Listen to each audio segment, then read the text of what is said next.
So there were rumors circulating in the news this past week that President Trump was going to be arrested or indicted over charges of possessing classified information.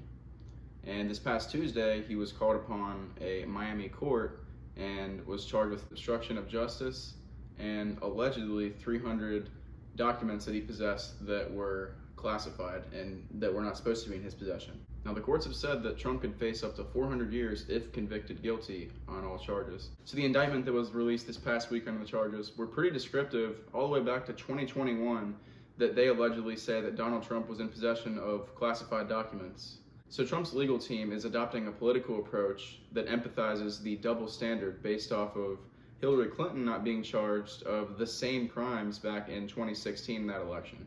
Because this is essentially the same thing. She was in possession of about the same amount of documents. The number really doesn't matter because it's just the fact of doing it. And she, not only was she in the same situation as Trump and she didn't get charged, there was pure evidence out there, just like we're seeing here. And it seemed honestly a little bit more vivid than in this case, because we know that Hillary, when she was in possession of those documents, decided to bleach fit them, which is basically a way to hide information on these documents. And then from there, she sent it to a pedophile named Anthony Weiner, who has been known to message 15-year-old boys. I mean, how bizarre is that? But yet, James Comey, the FBI director at the time, did not see that that was something that should be brought up on criminal charges, and they just gave her a pass. But it's pretty interesting here that Donald Trump, who is obviously a former president and now a presidential candidate, and is probably second in line with Joe Biden here, but it's just really interesting to see that right now he's being brought up on all these charges. So it really makes sense for Trump's legal team to go off of the double standard. That's the most obvious thing here with all this going on and the election coming up next year. So it's pretty obvious that they're trying to do everything they can to get Donald Trump ineligible to run for office because they're afraid that he has such a large audience and he has a very good chance of winning this coming election. So to give you a better perspective of the double standard, here's a video of James Comey, former FBI director, explaining why Hillary Clinton's case was not enough to criminally pursue. And how similar situations have been handled in the past. In looking back at our investigations into the mishandling or removal of classified information, we cannot find a case that would support bringing criminal charges on these facts. All the cases prosecuted involved some combination of clearly intentional and willful mishandling of classified information, or vast quantities of information exposed in such a way as to support an inference of intentional misconduct, or indications of disloyalty to the United States, or efforts to obstruct justice. We do not see those things here. So as a libertarian, I see this from an unbiased perspective. Obviously, a lot of people on the right are going to defend Donald Trump here, whether he's actually guilty or not. The evidence does show that it does seem like he was in possession of some things he wasn't supposed to be. Same with Hillary Clinton, same that Joe Biden has done, and same that Mike Pence has also been guilty of. So it's nothing new when it comes to that. But being held to the same standard is what's important here. But like I said, whether he's guilty or not, it really doesn't matter because there has been no accountability across the board, especially with our current president that has really no accountability at all and gets away with pretty much anything he wants. So there's some real issues there, and even from an unbiased perspective, like I said, I'm a libertarian. I don't see things from left or right. I see things as a whole. I'm about freedom, liberty, and individual rights, and less government, or the lowest levels of government as possible. I believe there should be some government, but in the tyrannical world we live in now, that's not acceptable and what a prosperous society should look like. A few days before Trump appeared in court on Tuesday, he released this video to the public on Truth Social.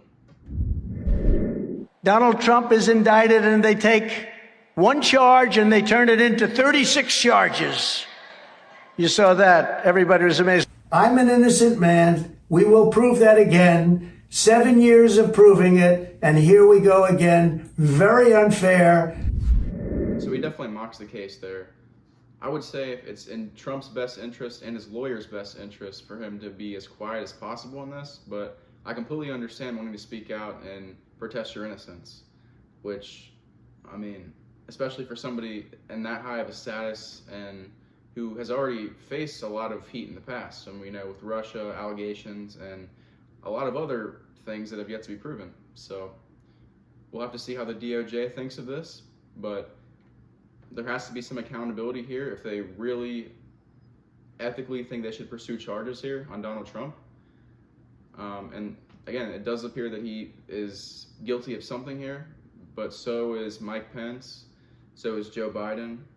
I mean, Joe Biden absolutely is guilty of one, if not several things, not to mention his son. And then the big name here is Hillary Clinton, how she was able to evade law enforcement and involved in criminal activity. So if charges aren't brought upon her, then they shouldn't be with Trump. And that's from an unbiased perspective. If the system wants to show it has any credibility or integrity left, it needs to rightfully go after the people that have done wrong on an equal scale and a balanced scale, which is clearly not the case right now. So the DOJ, the FBI, all these three-letter agencies need to be held accountable. They need to be put in their place. Meanwhile, Andrew Tate and Tristan Tate go on Patrick Bet-David to have their own individual interviews on how their experience was in a Romanian jail cell, which was pretty remarkable. Andrew's interview was about 5 hours long, and Tristan's was about an hour. But I would say you should definitely check out both of these podcasts. I mean, it's quite remarkable. You'll learn a lot. I'm genuinely looking for guidance here. Am I supposed to roll over and fucking lose when they're lying about me and slandering my name and trying to put me back in a fucking dungeon? Back with the cockroaches? All I could do is protest my innocence, but they're such idiots. I make them look so stupid, and then there's egos involved. You think Lucy Williamson hasn't been called into a meeting room with some BBC producer saying, "You made a fool of us"? Yes, she has. There's egos involved. Big businessmen with business interests have ego investment in hurting me now. And I keep winning. So I don't know. I'm in a very precarious scenario. Do I continue to win? Do I let them win a bit? Do I just roll over and shut up? What am I supposed to do? I don't know what the right... But yeah, I covered this in my second episode because this is such a crazy topic and how influential these guys are because of the wrongful incarceration that the Romanian system has put upon them and landed them 90 days inside of a jail cell. The experience seemed extremely harsh. They said they had cockroaches surrounded by them, like 1 or 2 meals a day. It was really cold. I mean, they really didn't have a great experience there, but they kept their morality, and I mean, both of them stuck it out to the end, and they seem tougher than ever. I mean, I don't think there's anyone in this endeavor that could master life and handle such harsh environments like the Tate brothers. And it was really interesting because Tristan actually wasn't charged with any allegations. He was just brought in the cell because he's Andrew's brother and he was with him at the time. They even told Tristan that he could actually go home if he wanted to on bail, but he said everything in his power, he wanted to stay with his brother. He would not leave his brother, and he wanted to stick it out with him till the end, and that he did. And 93 days later, they were on house arrest, and they finally gave their first interview as they're still on trial and being investigated for alleged sexual trafficking and sex crimes that were not very descriptive. They just kind of just threw them in the jail cell for no reason at first, and have yet to find any evidence. These two men, not even 6 months ago, were flying in private jets and just going wherever they wanted to and had the freedom of most men in the entire world. And it's pretty insane how they went from that into a cell full of cockroaches. And it was just really cool to see how positive they were about it, the experience. One of the really cool things I like that Tate said is life's all about exceptional experiences. And whether you're in a Bugatti in Dubai or on a private jet, or you're in a Romanian jail cell full of cockroaches, those are both exceptional experiences. He really emphasizes that life isn't all about pleasure, and there's really a beauty in the suffering that really makes you a man and builds the masculinity that you see in these guys. But yeah, here, check out this clip on the interview. Of my life. And I've had these conversations at length with the people close to me, and we're all saying the same thing. It's always been the same way. Humanity's always been the same way. There's been a select, small, few good men up against evil, and evil always outnumbers you. Evil always has more money than you. They always have more power and more influence than you. If you play any video game, when you get to the end boss, he always has more life than you. He always has more hit points, but you're the good guy. And it's kind of like, it's never been any different. At any point in human history, there's been the good guys up against the forces of evil, whatever they were of the time. And you've always been outnumbered, and you've always been supposed to lose. So you consider yourself the good guy in this situation? I think that truth is instilled by God in all of us, and I think if you tell the truth, you're a good person. So who do you think is the bad guy? You know, everyone uses they, them, they're after me. Who's they? Who's the bad guy? Well, instead of saying who, what I will start by saying is what they do. And what they do is they control information. And we now live in an information society, and by controlling information, they control how people think and act and react to things. That's all they have to do. They have to control information, and they have to be very selective with what they allow you to talk about and what they allow you to discuss and what they don't. And once they can do that, they can keep you bickering about garbage, and they can control the sensitive information, and then they run the world. So having all the information controlled and having this hard barrier on what can be discussed, that's how they can purport absolute fallacies. I think now it's been a couple years, we can probably talk about it. They psyoped the world into believing they should be afraid of the common cold.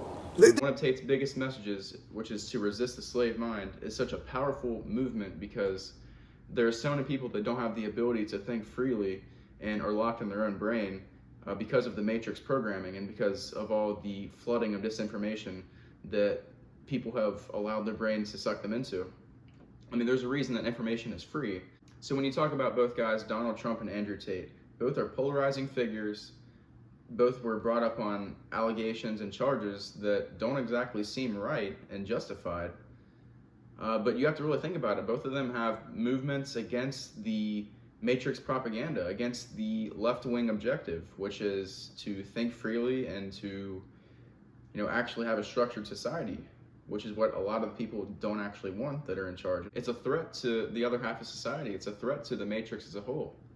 So it's no wonder that there are being charges brought down on these guys because the world is getting more tight and tight over time, and they're trying to take down these people. And the craziest thing is it could be you or me that this happens to. I mean, it's probably going to happen to people like that. And think about if you aren't influential and nobody really knows you. Like, you could be behind a jail cell and the world wouldn't have a clue.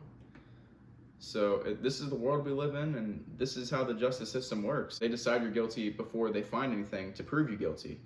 So, I mean, what can you